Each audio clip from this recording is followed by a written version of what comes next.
Hello, my name is Dr. Reading, and I'm an assistant to Dr. Gary, and welcome to Comic Reviews with Dr. Reading, or CRDR. This is a new show we've been kicking around a little bit here at Channel Pirate Captain Jeff. So welcome to our inaugural episode. Let's see how this works. So what is CRDR? Well, for this show we find a comic, either current or past, and we read it, review it, and we then give our feedback to you, whether or not if you should, invest your time or effort into this comic or not. So, what's today's comic? Title and author. Today, CRDR is reading Life on the Moon by Robert Grossman.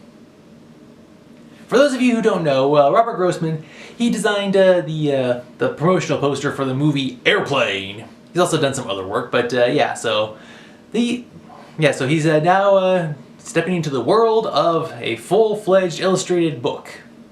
I know some people call them comics, but this thing is literally a graphic novel. Publication date. This graphic novel was published in April of 2019. And yes, I know this video is being published in late December of 2019. Yes, so I'm very late with getting to this, sorry, but yeah. I think it was published because this was the 50th anniversary of when mankind first set foot on the moon, so somewhat appropriate. Comic rating. This comic is rated M for mature. It features a lot of mature themes, so if you're into comics, but it's definitely not for younger readers. This is for mature readers. It features suggestive themes, violence, drug, alcohol, and tobacco references, nudity of both male and female genders, and since it takes place in the year 1835, there's also, which really surprised me, was there was some racial stuff in some parts of it. So yeah, please, this is a very weird book. So just read responsibly. Don't show this to your children. How I learned about the comic. Now, I first discovered this book thanks to a publication called Comic Shop News. I get it every once in a while when I pick up my orders from my local comic book store.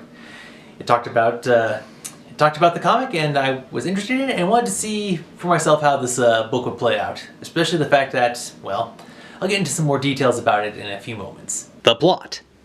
As I said, the story takes place in the year 1835, about 134 years before we actually landed on the moon. The preamble was around the late 1700s, but this is where the main story takes place. The story focuses on Richard Locke, a man who works for a newspaper in New York called The Sun, who gets information from a scientific paperwork saying how a telescope has discovered life on the moon. Wow, the title knew what it was doing. Anyway, he publishes the story, and the comic itself revolves around his life a little bit before, during the events, and the post-events of the story. So yeah, it covers the story that he was received, and it talks about his life also, and several other factors involved. The good, the bad, and the info. Okay, so you need a little tribute to. All right, the good. All right, so here's what this book is: 400 pages, and of those 400 pages, the main story itself starts on page 10, ends on page 397. So that's 387 pages, and they are all illustrated. This book is fully illustrated. So like I said, it is a graphic novel.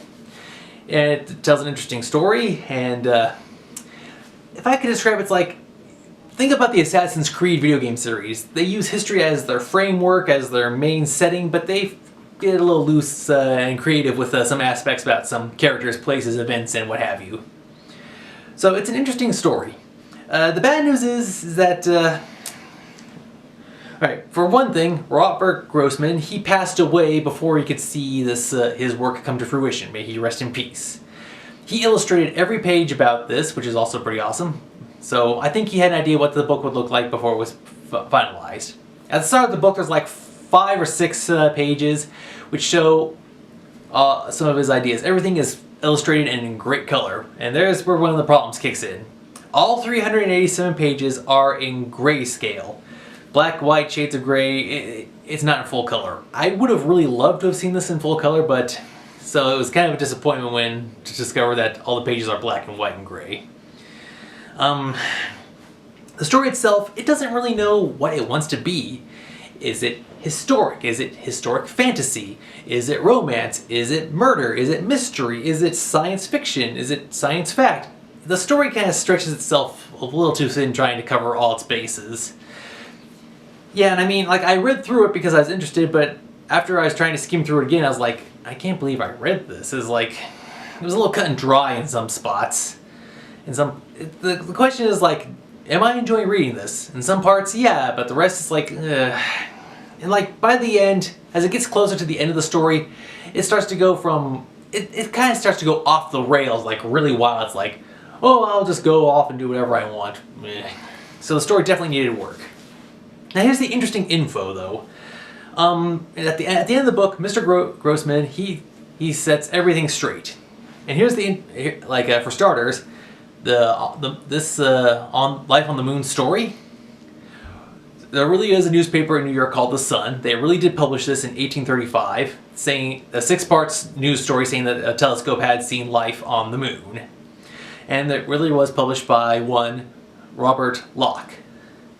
So yeah, this is all based on actual historic information that is correct. Whether Locke was the guy who invented the story or got it from someone else, no one knows. But here's what, at the end, Mr. Grossman, he says which characters were real, who lived in which period and died in which period, the locations and events are real, what or not.